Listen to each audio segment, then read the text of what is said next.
worse with every generation. For some reason, it just keeps getting worse. I'll give you an example of that. There's a condition in combat, most people know about it.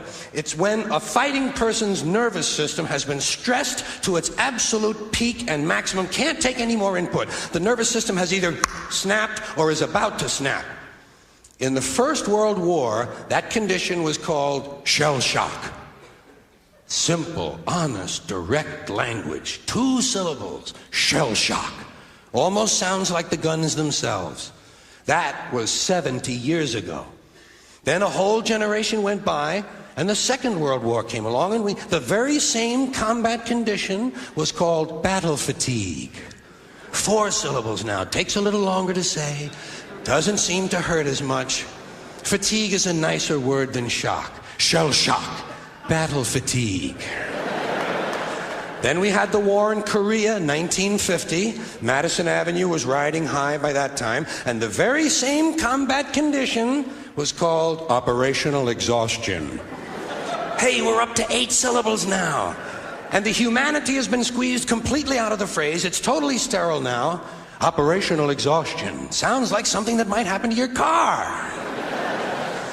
Then, of course, came the war in Vietnam, which has only been over for about 16 or 17 years. And thanks to the lies and deceit surrounding that war, I guess it's no surprise that the very same condition was called post-traumatic stress disorder. Still 8 syllables, but we've added a hyphen. And the pain is completely buried under jargon.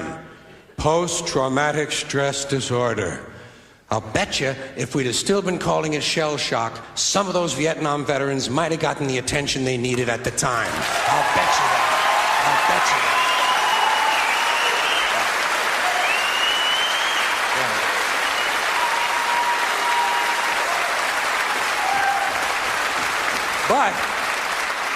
But it didn't happen. And one of the reasons is because we were using that soft language. That language that takes the life out of life. And it is a function of time. It does keep getting worse. Give you another example. Sometime during my life, toilet paper became bathroom tissue. I wasn't notified of this. No one asked me if I agreed with it. It just happened. Toilet paper became bathroom tissue. Sneakers became running shoes. False teeth became dental appliances. Medicine became medication. Information became directory assistance. The dump became the landfill. Car crashes became automobile accidents. Partly cloudy became partly sunny. Motels became motor lodges. House trailers became mobile homes. Used cars became previously owned transportation. Room service became guest room dining. And constipation became occasional irregularity. When I was a little kid, if I got sick, they wanted me to go to the hospital and see the doctor. Now they want me to go to a health maintenance organization or a wellness center to consult a healthcare delivery professional. Poor people used to live in slums. Now the economically disadvantaged occupy substandard housing in the inner cities. And they're broke.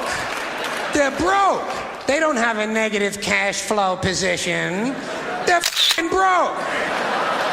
Because a lot of them were fired. You know, fired. Management wanted to curtail redundancies in the human resources area.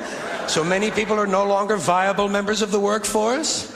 Smug, greedy, well-fed white people have invented a language to conceal their sins. It's as simple as that. The CIA doesn't kill anybody anymore. They neutralize people.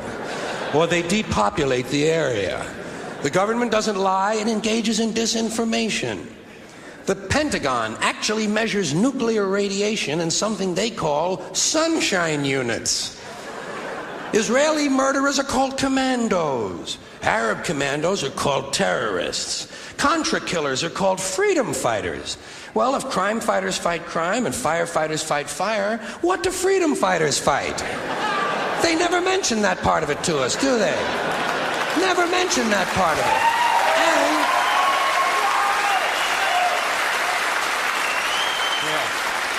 And some of this stuff is just silly. We all know that. Like on the airlines, they say they want a pre-board. Well, what the hell is pre-board? What does that mean? To get on before you get on?